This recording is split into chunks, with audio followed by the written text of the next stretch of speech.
Hi! ఈ video ఎందుకు చేశానంటే, సైబర్ స్కామర్స్ నన్ను ఎలా మోసం చేశారో మీతో చెప్దామని. అదేవిధంగా మీరు అలాంటి కాల్స్ వస్తే ఇదొక రిమైండర్‌గా ఉపయోగపడతదని, మీరు ఎస్కేప్ అవుతారని ఈ వీడియో చేస్తున్నాను. నేను ఆఫీస్ నుండి బయటకొచ్చాను. ఆల్రెడీ కొంచెం టెన్షన్‌లో ఉన్నా. ఏంటి పని అవ్వలేదని. ఇంతలో కాల్ వచ్చింది. ఏఐ చాట్‌బోట్ మాట్లాడుతుంది.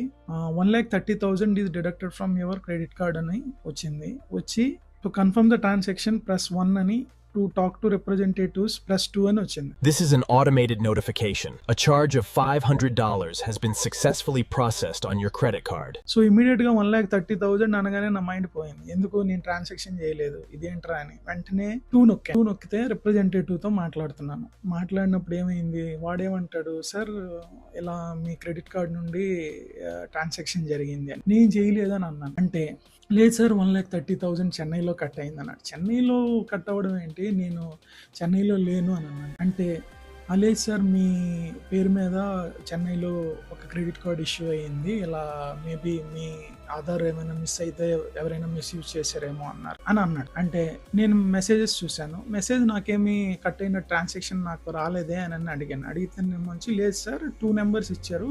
ప్రైమరీ నంబర్ వేరే నంబర్ ఉంది. సెకండరీ నంబర్ ఇది. దీనికి కాల్ చేశామన్నారు. 1,30,000 అని ఎప్పుడైతే అన్నారో అన్ని లాజిక్‌లు మిస్ అయ్యాయి. ఓకేనా.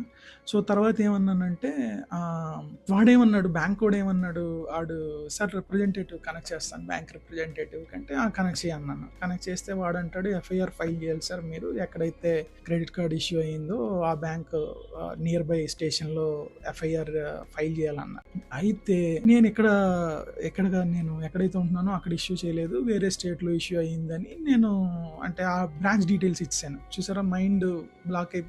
బ్రాంచ్ డీటెయిల్స్ ఇచ్చాను. ఆడంటాడు లేదు సార్ ఆ బ్రాంచ్ రిప్రజెంటేటివ్ కనెక్ట్ చేస్తాను అంటాడు. నాకు అప్పుడు డౌట్ వచ్చింది, ఇలా బ్రాంచ్ రిప్రజెంటేటివ్స్‌కి ఒకరి తర్వాత ఒకటి కనెక్ట్ చేయడం ఏంటి, ఇది ఏదో తేడా ఉందని కట్ చేసి సిబిల్ స్కోర్ నేను చూసుకున్నాను. సిబిల్ స్కోర్ చూసుకుంటే సిబిల్ స్కోర్‌తో పాటు మనకి ఏ క్రెడిట్ కార్డ్ మనం హోల్డ్ చేస్తున్నాము, అవి యాక్టివా ఇన్యాక్టివా అన్ని డీటెయిల్స్ వస్తాయి. అందులో చూసుకుంటే ఒకే కార్డు ఇష్యూ అయినట్టు ఉంది. సో ఆ విధంగా నేను ఎస్కేప్ అయ్యాను. ఎందుకంటే మీకు ఇలాంటి కాల్స్ వస్తాయి. ఈ మధ్యన సైబర్ స్కామర్స్ చాలా మందికి ఫేక్ కాల్ చేసి చాలా మంది దగ్గర నుంచి డబ్బులు లూట్ చేస్తున్నారు. ఇది ఒక రిమైండర్ కాల్‌గా ఉంటుందని మీకు just I'm doing this video.